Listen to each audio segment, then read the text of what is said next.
My family always longed to travel. When we were kids, we couldn't afford it. My mother, a single mom, would always talk to us and dream about all of the sights in the United States that she hadn't yet had the opportunity to see. We wanted to see those things too. So once we siblings got older, we made a list of all the places our mother described and promised that we'd all make our way through the destinations one at a time. We took her to a few of them. She enjoyed Crater Lake the most, but unfortunately she didn't get around to the Grand Canyon until after she died. So let me explain. Once Mom died, my siblings started to give up on the list. It wasn't the same without Mom. I felt the same as the rest of them, but I just wasn't ready to give up. The road trips across the country to check out the last remaining wonders of the United States became my way of staying close to her. I'd even talk to her on the road. I'd ask her what she thought of all my favorite views. When I finally made it to the Grand Canyon, I felt bittersweet. It was the last destination on my list. It represented my mother's bucket list, completed now thanks to my dedication. But it also meant I'd have to find a new way to bond with my late mom. While there, I started to think about how I wasn't ready to say goodbye to these trips. So I booked an extra long stay in the area so that I could return to see the canyon more than once before heading home. The first day was exactly the wonder and spectacle you'd expect. You don't know how small you are until you're faced with the great scope of the earth. But I'm not going to spend a lot of time describing the canyon itself. I'm not good at that kind of thing. What I do want to describe is what I saw on the second day. Dusk was approaching. The descending light framed the rocks and the sand beautifully. It was different than the broad daylight view I'd enjoyed on my first day. I asked Mom what she thought, and I waited for an answer. I never heard her voice. We didn't talk in that way. Usually, I'd just get a feeling. That night, I did receive the feeling that she was there, but it was interrupted by a light in the distance. I was alone at that particular overlook. I'd purposefully chosen a less crowded area to admire the canyon. The light demanded my attention, especially since it wasn't coming from the road in the distance or the town that I knew was further back. Red blinking lights began flickering near the bottom of the canyon. I thought perhaps it was a road down there, an emergency vehicle. Maybe I hadn't seen them descend the canyon. The idea of seeing someone rescued out of the bottom of the canyon guaranteed that I wouldn't be looking away. It was unexpected. It was magnetic. But it wasn't a vehicle at the bottom of the canyon. I know this because the longer I stared, the more I saw it. There was a large triangular shape visible on the canyon floor. The blinking red lights revealed more of it as time went on. Otherwise, its colors were obscured. It looked disguised in some way, as if the triangular body was colored exactly the same as the canyon around it. I wondered if it was a jet, some type of military craft. It wasn't flying, and I had no reason to assume it could, but jets were the only vehicles I knew of that depended on such great stealth. Then the triangle began to levitate. As it rose from the ground, its canyon-colored veil seemed to disappear. Now it looked black, metallic, and massive. I could have parked my car on its back and still had room to walk around. It climbed out of the canyon and continued to climb. I asked my mother if she was seeing the same thing I was. Again, there were no words and no feelings.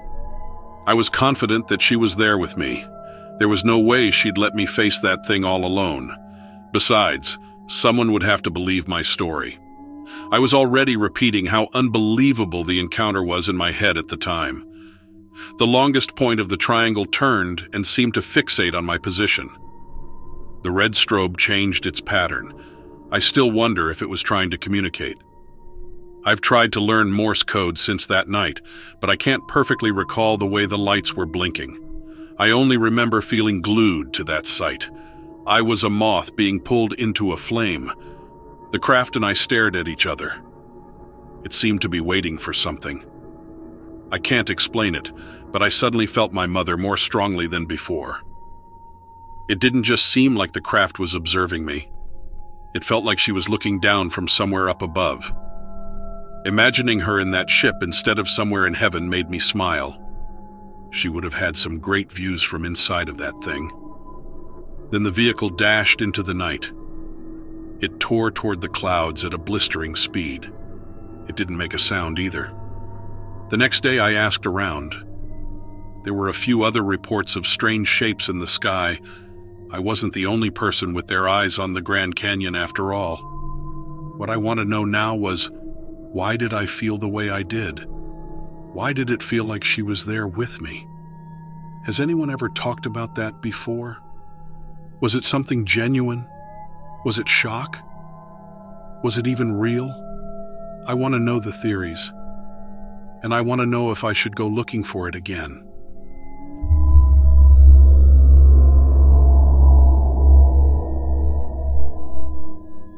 I live in Michigan, and we have a lot of dogman stories. The History Channel actually did a whole Monster Hunters piece on us, trying to see if something strange really did live in our woods. I watched that episode and at the time thought it was far-fetched. I didn't think I'd ever see anything like that for myself.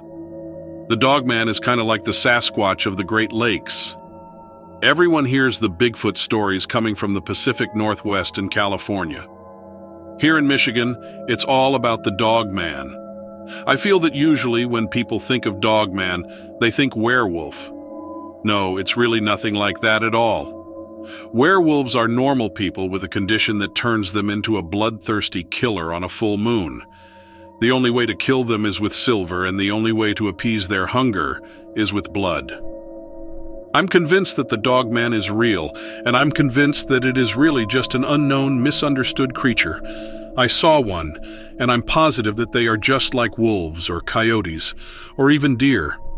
Just part of the ecosystem. Here is why I think that. When I had my encounter, obviously it terrified me. I was even afraid for my life because of all the stories that I'd heard. I locked my door and grabbed my gun and stayed up the entire night, waiting for it to come for me. But it never did. And when I think back on it, the creature wasn't really doing anything aggressive. It was like seeing any other animal late at night. Just this one is an alpha predator. So here's how I ended up seeing it. I live in a little town not far from the Mackinac Bridge. I'm on the Upper Peninsula side. My buddy owns a small bar, and I help him out and do some bartending every once in a while. He plows my private drive, so I do it as a favor. It was April, just when things were starting to thaw out. I was working for my buddy on a Saturday night, and naturally I wrapped up work pretty late. I think I left the bar around 3 in the morning. I don't think I was particularly tired as I was driving home. Some people have tried to say that I was seeing things because of my fatigue. I don't remember feeling fatigued, so I don't think it was that. My house is pretty deep in the woods. Most houses are in the Upper Peninsula, unless you live in one of the back towns on the lakeshore, like St. Ignace or Munising. It was probably a 20-minute drive on the main road and then 10 minutes on my private drive to get back to my home. I saw the dogman on the main road, not far from my turn off. There were absolutely no other cars out on the road for my entire drive. Not many people live in the area anyways, and I'm sure they were all tucked safe in their beds. My truck was the only headlights making their way down the road that night. I'm used to seeing wildlife in the UP. We have moose, bears, and loads of deer. They're not uncommon at all, especially late at night. When I first saw the dogman, I truly thought it was moose. The reason I thought it was a moose was because of how big it was. If you've never seen a moose, they're absolutely massive, and the really big bull mooses stand around 7 feet tall. That's how tall this thing was. I was driving in my lane, and the dogman was standing in the opposite lane, where the oncoming traffic would be. It was literally just standing there, with its face towards me. It was literally like a deer in the headlight, but a bipedal, wolf-like creature. We don't have many wolves in the UP, but I've seen lots of pictures. Its head was exactly like a wolf's, with big triangular ears and long snout. Its eyes faced forward like a predator's, and they shined like two glowing orbs in the glare of my headlights. Its body was tall and long and slightly crouched over. I'm sure that if it had been standing fully upright, it would have been more than 9 feet tall. All its limbs were extremely long and dog-like. Its torso was covered in fur, and its wide shoulders looked strong and powerful. I saw it for just a moment in the headlight and then drove right past it. It didn't move or chase me. I kept checking in the mirror, expecting to see it running up behind me, grabbing onto my truck bed. Like I said that night, this sighting absolutely terrified me. I rushed into the house, locked the door, and grabbed my gun. I stayed up all night, expecting that the dogman was outside, following my scent and hunting me. But it never came. I have a security system in my house with 3 different cameras looking outside. Not a single one picked up the dogman hunting me down. And that's why I think that the dogman is misunderstood. If he had wanted to hunt me, he could have. I'm sure he could have busted down my door and my hunting rifle wouldn't have done anything against him. But he didn't. He just disappeared into the night. I can't get the image of him out of my head. He was just standing there in the road, like a deer in the headlights. He was just like any other animal. I'm sure he's a fearsome predator, but I'm also sure that he's misunderstood. Maybe we're just afraid of him because it's impossible for us to understand him.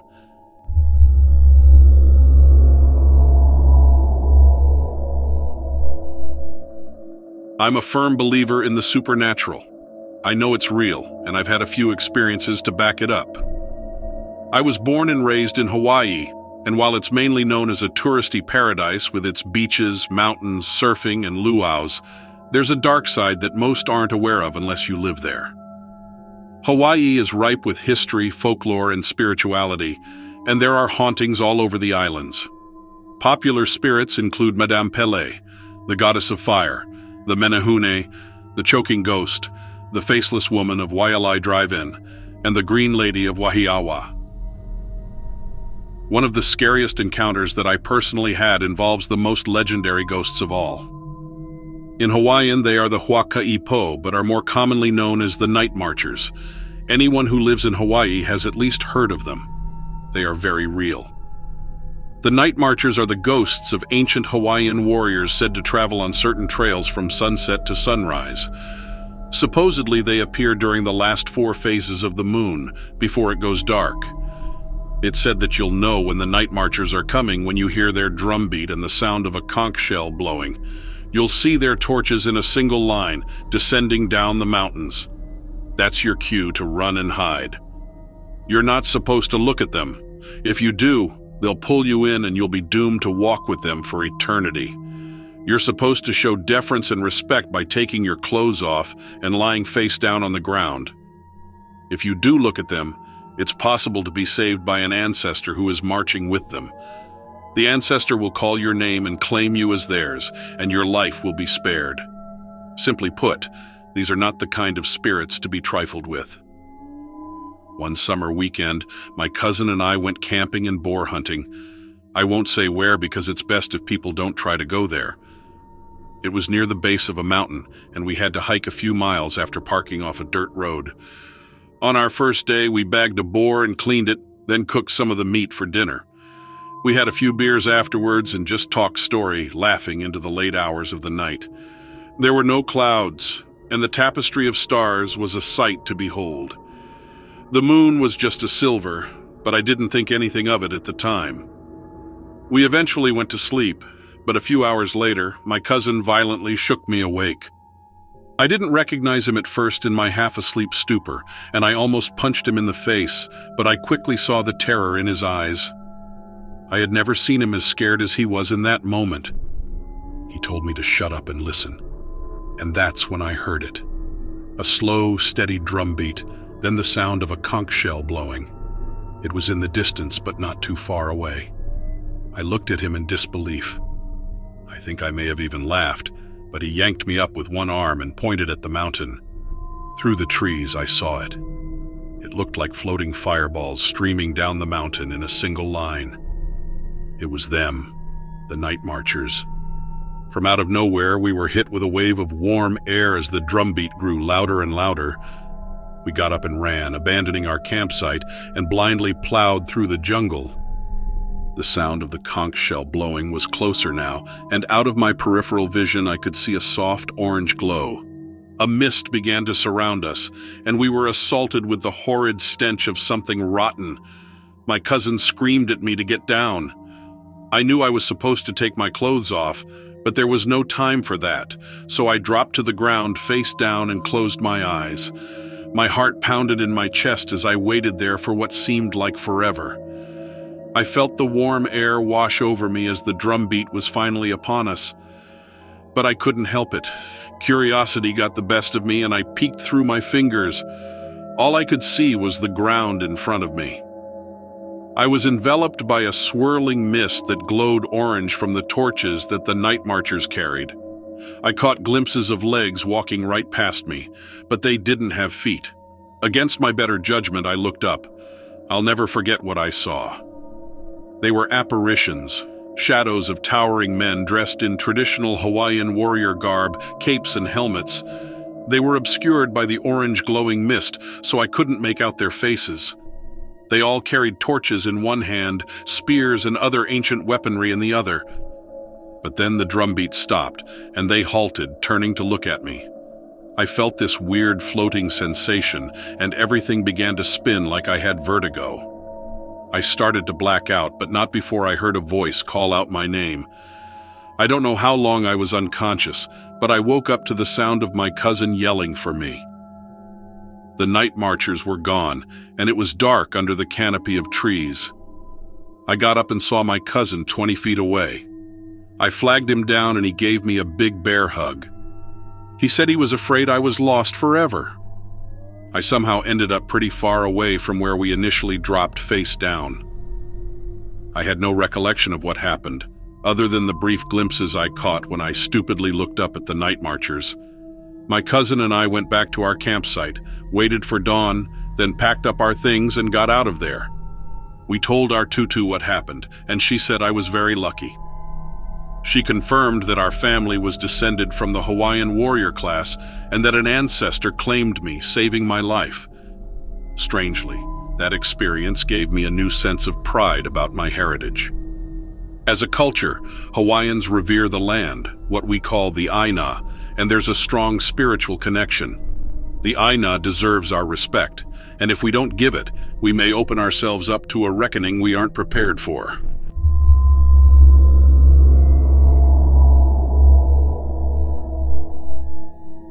When I was with the Park Service in West Virginia, we used to host a Scouts program. They spent a lot of hours on volunteer projects. It was a good way to test themselves and get their badges. Part of their service involved helping to restore parks throughout the county. Our area was a popular place for them to come and do trail maintenance and improve the campgrounds in many ways. Just clearing the area of trash and debris alone was a great service they provided. We were hosting a group like that about 5 years ago, and I got more than I bargained for. The age group was between 10 and 12 years old. It was their last camp out of the year, and they were making the most of it. They had worked hard all day, and some of their junior assistant leaders put together a night game for them. It was meant to be a kind of spooky game where they could just let off steam after a hard day's work. It involved the kids completing some kind of task while the junior leaders tried to scare them. I was pretty new to the job then, so I didn't know if that was a common activity or not. It was a bit before Halloween, so I guess they were getting into the spirit of the season. Me and another ranger had given a talk earlier in the evening, and we were just kind of facilitating the gathering and making sure everyone stayed within the boundaries. Some of the assistants had put on some monster masks and were hiding out in the woods close to the checkpoints the scouts had to pass. I was going in between checkpoints, keeping an eye on things. There was an open stretch of forest near the upper boundary where I decided to hang out on this big rock so no one would go too far. I had my flashlight off, though, so I wouldn't mess up the game. But it was the kind of dark that plays tricks on your eyes, and you start imagining things that aren't there. I was sitting there, and I thought I saw a shadow that was around my size running through the trees a couple times. I couldn't see it very well, so I just assumed I was imagining things because nothing was there when I turned my flashlight on. I had been there quite a while, and it was getting kind of late. I was pretty sure the game would be over soon, and everyone would go back to the fire to have their s'mores. But then I saw the shadow again. This time I could see it vaguely standing near a tree not too far away from me. I thought it might be one of the assistants hiding to scare the kids. I decided to go over there since it was about time to go back. I was still some distance away, but when I got closer, I aimed my flashlight toward the tree. There was definitely someone very tall standing there, but when my light hit its face, I was shocked to see these reflective red eyes looking back at me. I started to feel pure dread. Something felt really off. I started to ask if everything was okay, but then I saw that this thing had huge black wings that covered most of its body. My mind tried to rationalize it away. I tried to tell myself that it was just someone who had decided to wear an elaborate costume, but I knew that wasn't true. This thing wasn't human. Besides the red eyes, it didn't seem to have any facial features, just darkness. Plus, it was taller than me by about a foot. It lifted up its wings and made a god-awful piercing shriek, and it jumped straight up into the tree behind it where it could look down at me. It was slowly turning its head back and forth like it was waiting for something else to come. Something inside me just told me to run. It didn't matter if it was just a stupid prank. I felt this unholy fear. If it wasn't a prank, it felt like I was in serious danger. I ran as fast as I could. I thought I heard it following me in the trees, but I couldn't take the time to look around. I arrived back where the campfire was, and it looked like everyone else had already gotten back and was just milling around laughing and joking. I went and found the other ranger there and told him what happened. He just looked weird at me, thinking I was making stuff up. He had been employed there a lot longer than me. I felt like he was looking me up and down like I was some dumb whippersnapper who didn't know how to act in the woods. I just shut up after that and started to question my own sanity. Everybody else was just having a good time, but my adrenaline was really jumping. I just kept circling the camp and shining my light into the woods whenever I thought I heard something. Eventually, the party died down and everyone went back down the trail to their tents. I stayed by the fire a good long while, thinking I had chosen the completely wrong kind of work for myself. Next day, I went back to the area to check it out. But I never found anything but endless trees. Well, I did find a big black bird carcass, but that could have been from anything. It's not like it was the first one I ever saw. In spite of that creepy night, though, I stayed with the job. However, I did end up leaving that area the next summer.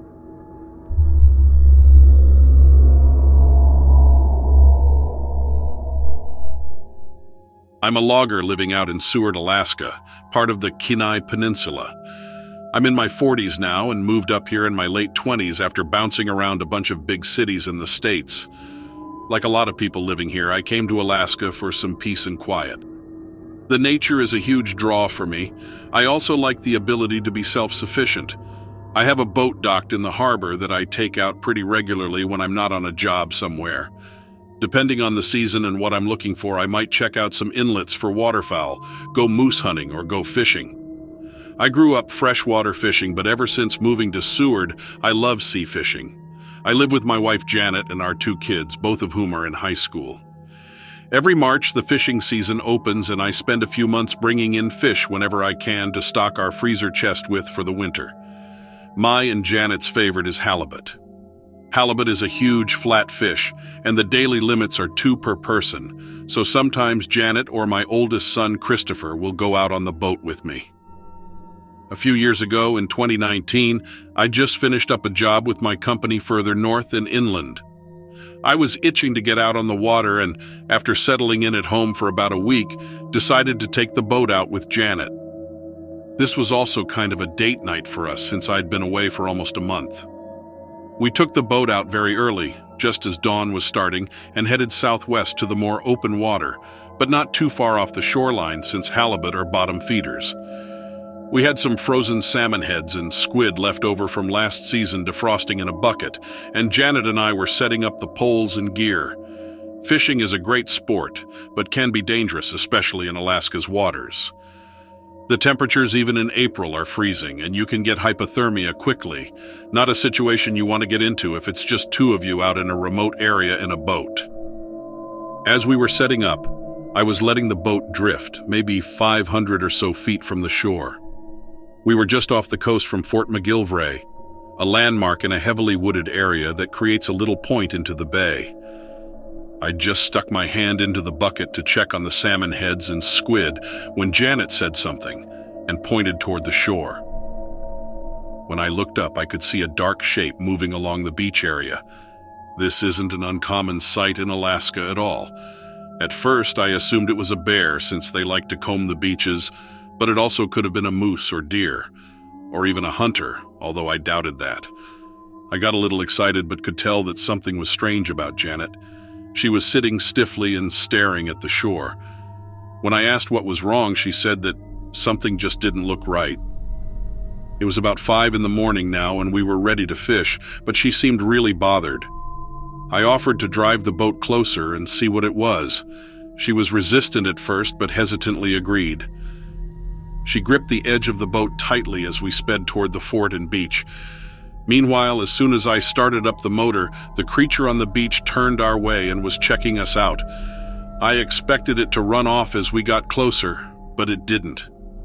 That put me on edge as I was now thinking it was a bear that was too used to humans. These bears can be dangerous and eventually end up trying to break into cabins or getting too close to people in aggressive ways. We got to about 200 feet off the shore, and I pulled a pair of game binoculars out of my coat.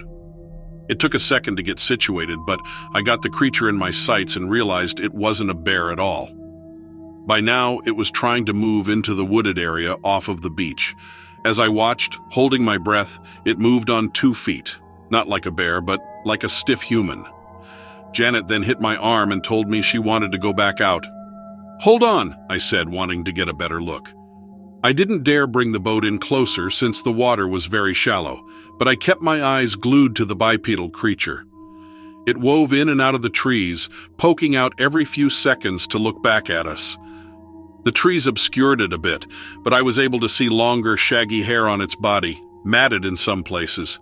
It was dark, almost black-brown, and had long arms that reached down past where I would say the knees were. I asked Janet if she wanted to look, but she shook their head and asked again if we could please head back. In fact, she demanded it. We switched spots so I could keep looking at the creature while she directed us back out to the fishing spot. As the boat moved away from the shore, the thing came out onto the beach a little further, but not like it had been before. It was a bumpy ride, but I could see that it was beachcombing and would occasionally bend down, again with stiff knees. When we were far out from the fort, Janet and I started fishing and didn't talk about it until I brought it up an hour later. I asked if she wanted to know what it was. She said no at first, but then gave into curiosity. Plus, we couldn't see the creature on the beach anymore. I explained that it almost looked like a man in a black and brown ghillie suit, but one who was walking strangely. She looked at me and said she'd noticed that too, that the movements weren't fluid like a human, but they were very straightforward and more animal-like. We tried to focus on fishing, but after an hour, only caught one smaller halibut and a salmon. So she and I decided to head back in.